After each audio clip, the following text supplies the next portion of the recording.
Second যেটা হলো আওয়ামী লীগের সঙ্গে বন্ধুত্ব হওয়ার দ্বিতীয় সম্ভাবনাটা আছে জামাতের, একেবারে জামাতের। আর আওয়ামী লীগের সঙ্গে কখনোই বন্ধুত্ব হবে না বিএনপির। এটা হলো আমার অভিজ্ঞতা, এই কথাগুলো বলে। এবং সম্ভবত সেই দিকেই পুরো পরিবেশ এবং পরিস্থিতি এগুচ্ছে বলে বিভিন্ন মহল থেকে আমরা কথা শুনছি, সম্ভাবনা দেখছি, এবং এটা অতীতে এভাবে ঘটেছে। আপনি চিন্তা করতে পারেন যে এরশাদ সাহেবের সঙ্গে শেখ হাসিনার একটা সমঝোতা হবে, আবার শেখ হাসিনার জমানায় এরশাদ সাহেব গৃহপালিত বিরোধী দল হবে। এটা যদি 1988 সনে কেউ বলতো যে এই সেম ঘটনা না 2009 সনে হবে, মানুষ মরে যেত। কিন্তু সেই ঘটনাটা কিন্তু ঘটেছে। তো একইভাবে এখনও যেটা হলো, আমি কিন্তু সেই প্রথম দিকে আপনার এই অনুষ্ঠানে বলেছিলাম যে আগামীতে, আবার আমার নিজের ওখানে বলেছিলাম যে আগামীতে আমি কয়েকটা সম্ভাবনা দেখতে পাচ্ছি। প্রথমত ডক্টর মোহাম্মদ ইউনূস, ওনার সম্পর্কে 2024 সনে যেটা ভাইব তৈরি হয়েছিল আগস্ট সেপ্টেম্বর, তার বিপক্ষে একটা ট্রু শব্দ করার মতো বাংলাদেশে একটা পিঁপড়াও ছিল না, বরং তাকে প্রশংসা করে মানুষ আত্মতৃপ্তি পেতেন। তো সেই সময় আমি বলেছিলাম যে এই ভদ্রলোকের দ্বারা রাজনীতি হবে না, উনি ভালো করতে পারবেন না, উনি চালাতে পারবেন না, এবং ওনার যত তাড়াতাড়ি সম্ভব এখান থেকে উনি যদি চলে যান ওনার জন্য ভালো হবে। এবং ওনার জায়গায় যদি আমি হতাম বা আমি ওনার পরামর্শদাতা হতাম, ওনাকে আমি বলতাম 2024 সালের ডিসেম্বর মাসের মধ্যে একটা নির্বাচন দিয়ে সম্মানজনকভাবে চলে যাওয়ার জন্য। এখন এটা দেখেন, ঠিক সেম কাজটা বা সেম কথাটা কিন্তু এখন সবাই বলছেন। ওনার যারা আপনজন ছিলেন, এমনকি ওনার যারা ক্যাবিনেটে, যেমন ফরহাদ মাজার সাহেবের মতো মানুষ বলছেন যে গ্রামীণ ব্যাংক চালানো আর এটা এক না। কিন্তু এই কথাটা কিন্তু আমি সেই 1 বছর আগে বলেছিলাম। আমি আরেকটা কথা বলেছিলাম ওই সময়টাতে, আমি স্মরণ করাই দিচ্ছি, যে সামনে যে রাজনীতির মেরুকরণ এবং পরিণতি আসছে, সেই পরিণতিতে সবচেয়ে বেশি বিপদে পড়তে যাচ্ছে জামাত, তারপরে বিপদে পড়বে বিএনপি। এখন আপাত দৃষ্টিতে এই মুহূর্তে মনে হচ্ছে জামাত সব কিছু নিয়ন্ত্রণ করছে, সচিবালয় তাদের, ডাকসু জাকসু সব কিছু তাদের। কিন্তু বাস্তবতা হলো যে জামাতের যে নেতৃত্ব এই মুহূর্তে আমরা ফ্রন্ট লাইনে দেখছি, আমাদের প্রচলিত রাজনীতিতে যারা প্রথম জেনারেশন, মির্জা ফখরুল বলেন, মির্জা আব্বাস বলেন, এদেরকে যদি আপনি প্রথম জেনারেশন ধরেন, তাহলে তৃতীয় জেনারেশনের রাজনীতিবিদ হলেন জামাতের আমির, আর চতুর্থ জেনারেশনের যাকে বলা হয় জেনারেশন হলেন জনাব শিশির মনির বা ডক্টর মাসুদ, ওনাদের মতো লোকজন। ফলে কি হলো, তারা ক্ষমতার দিক থেকে, রয়্যালিটির দিক থেকে, পাওয়ারের দিক থেকে প্রথম জেনারেশনের ক্ষমতা ভোগ করছে, কিন্তু মেশিন হলো চতুর্থ জেনারেশনের। ফলে কি হলো দেখুন, অপারেটিং মেশিন চতুর্থ জেনারেশনের। ফলে কি হলো দেখুন, তারা কথাবার্তা বলতে গিয়ে প্রায় সবাই বিতর্কিত হয়ে পড়েছেন, সবাই ধৈর্য হারিয়ে ফেলেছেন, এবং সবাই একটার পর একটা ভুল করছেন।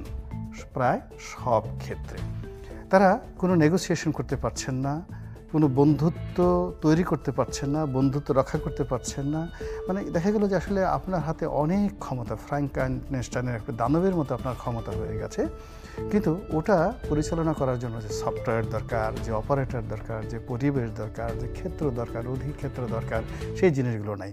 যেমন জামাত মনে করছে যে সে তার নারী কর্মীদেরকে দিয়া আল্লাহ রাসূলের কথাবার্তা বলে সে ভোটের মাঠে নারী ভোটারদেরকে এবং অপেক্ষাকৃত তরুণ ভোটার যারা স্কুলে পড়ে, কলেজে পড়ে, ফার্স্ট ভোটার হলো মায়ের বসে একজন লোক যখন মাথায় হাত বুলিয়ে লা ইলাহা ইল্লাল্লাহু মুহাম্মাদুর রাসূলুল্লাহ, আল্লাহর নামে ভোটটা দিও বাবা, আমি তোমার জন্য অনেক দোয়া করবো, কোরআন শরীফ পড়ে তোমার জন্য দোয়া করবো, এতে বোধহয় ভোট হয়ে যাবে। কিন্তু এটা যে ভোট হয় না, এটা জামাত এখনও পর্যন্ত বুঝতে পারছে না, নাম্বার 1।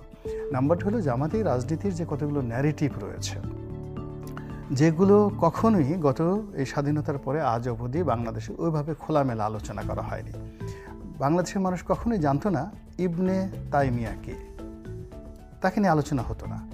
ইবনে তাইমিয়ার সঙ্গে জামাতের সম্পর্কটা কী, মুসলিম ব্রাদারহুডের সঙ্গে তার সম্পর্ক কী, হাসান আল বান্না কেন ফেল করলেন, সৈয়দ কুতুব, মুসলিম ব্রাদারহুডের সৈয়দ কুতুব কী করে মিশরে তিনি একটা সামরিক অভ্যুত্থান ঘটালেন, এবং সেই অভ্যুত্থানে যে নাসেরকে তিনি ক্ষমতা আনলেন, সেই নাসের কেন তাকে ফাঁসিতে লটকাল, সৈয়দ কুতুবকে। আবার আনোয়ার সাদাতকে কেন মেরে ফেলা হলো? একেবারে সর্বশেষ মুরসি, তিনি ক্ষমতা আসার পরে 1 বছর কেন টিকতে পারলেন না? এই বিষয়গুলো কখনো আলোচিত হয়নি। এই বিষয়গুলো এখন এত চমৎকারভাবে আলোচনা করা হচ্ছে সামাজিক মাধ্যমে, যেটা যারা এই ধর্মকেন্দ্রিক বা ধর্মভিত্তিক রাজনীতি করেন তাদের কাছে জামাত এখন এতটা স্পর্শকাতর এবং এতটা খারাপ অবস্থার মধ্যে পড়েছে, যেটা জামাত কখনোই পড়েনি এই মানে তাদের বাড়াবাড়ি করার কারণে।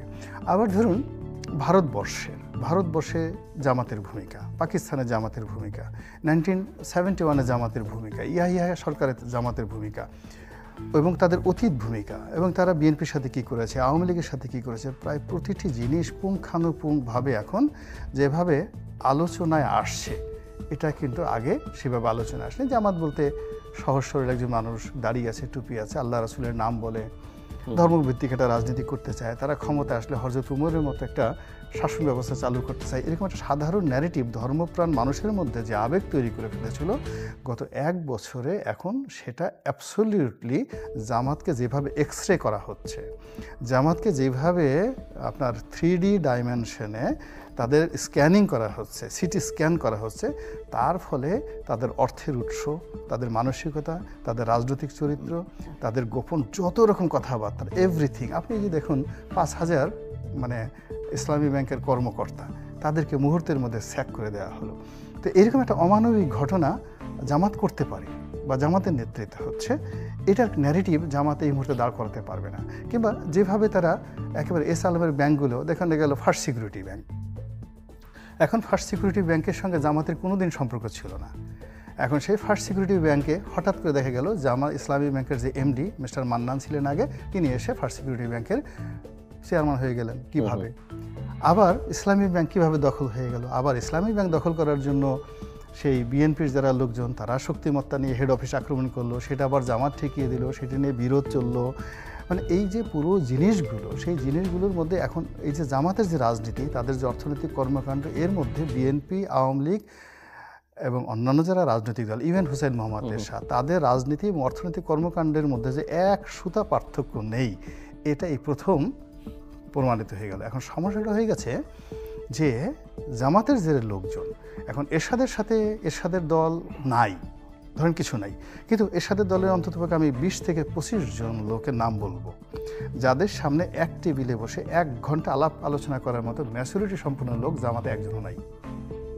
আপনি যদি আনিসুল ইসলাম মাহমুদের কথা চিন্তা করেন, কাজী ফিরোজের শরীফতের কথা চিন্তা করেন, আপনি যদি আপনার অন্যান্য যারা আছেন সব দল মিলে, অর্থাৎ মানে জাতীয় পার্টির মতো দলে 20 জন যদি লোক যারা সাবেক মন্ত্রী এমপি ছিল, তাদের যে পলিটিক্যাল ম্যাচুরিটি, সামাজিক অবস্থান, শিক্ষা দীক্ষা, পরিবার, এই পর্যায়ে জামাতের একজন লোক নেই এক টেবিলে বসে আলোচনা করে। আর অন্যদিকে যদি বিএনপির কথা চিন্তা করেন, বিএনপিতে মোর দ্যান 100 লোক আছে, 100 লোক আছে কেন্দ্রীয় পর্যায়ের নেতা, যাদের সঙ্গে এক টেবিলে বসে 1 to 1 এইভাবে কথা বলবে, তৃতীয় কোনো লোক থাকবে না। সেখানে ওই বিএনপির 100 লোকের উপর প্রভাব বিস্তার করতে পারে এরকম জামাতে একজন সিঙ্গেল লোক নেই। ফলে কি হচ্ছে, এটা হলো 1 to 1 between you and me. আপনি আর আমি যখন একা বসতেছি, তখন আপনি জানেন যে গোলাম মওলা রনি আপনার সাথে 1000 গুণ যোগ্যতার সম্পন্ন, অথবা আমি জানি আমার চেয়ে জনাব জিল্লুর 1000 গুণ শক্তিশালী, 1 to 1। কিন্তু বাইরে সোরাব ভাইদের মতো হাজার হাজার লোক আপনাকে পাম দিয়ে দিয়ে বা আমাকে পাম দিয়ে দিয়ে, আমার মানে আকার আকৃতি আছে একটা সুহাকে তারা ইঁদুরের মতো, কিন্তু আমাকে ফুলিয়ে হাতি বানিয়ে লোকজন বলে এই হাতি আসছে। ফলে রাজনীতিতে আপনি যেটা বললেন সবার আগে শেষ করে দিচ্ছি, ওভার রেটিং।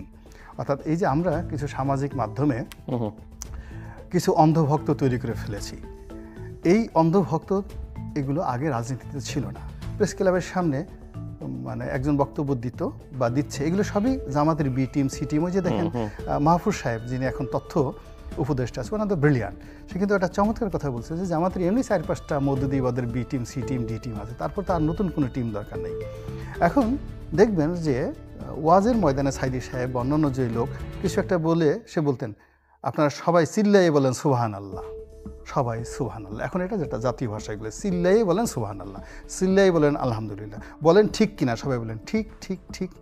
প্রেস ক্লাবে গিয়ে দেখেন ছোট ছোট রাজনৈতিক দল 10-12 জন লোক, সামনে আছে 3-4 জন, পিছনে 10-12 জন। মাইকে একজন ধরাইয়া নেতা বলতেছে, বলেন তো ঠিক, পিছন থেকে সবাই হাত তুলে বলল ঠিক ঠিক ঠিক। এই যে জামাতি যে ন্যারেটিভগুলো, ক্যারেক্টারিস্টিক্সগুলো, এইগুলো যেভাবে সমাজে ওভার রেটিং করে ফেলছে, ওভার রেটিং করার ফলে এখন এরা মানে B team, C team, D team, এরা আলটিমেটলি রাজনীতি থেকে কিন্তু প্রায় সবাই চলে গেছে। এই আগস্ট বিপ্লবের 5 তারিখের আগে যাদের নাম ছিল, ডাক ছিল, তারা অনেকেই গণপিটুনি খেয়েছে এই সময়ের মধ্যে। অনেকের দাঁত ভেঙে গেছে, অনেকের হাড় ভেঙে গেছে, অনেকের অবস্থা এত খারাপ হয়ে গেছে, রক্তে ওই যে যেন হিমোগ্লোবিন কমে গেছে। এবং আলটিমেটলি এই যে B team, C team, D team, এই জিনিসগুলো যে কিভাবে কাজ করে, এবং এখন এই মুহূর্তে জামাতের ইনফ্লুয়েন্স যারা ইউটিউবার ছিলেন, ফেসবুকার ছিলেন, তাদের যে হালনাগাদ যে দশা, কী অবস্থা আছে, আমি যতটুকু জানি এটা পরবর্তী টার্মে বলবো।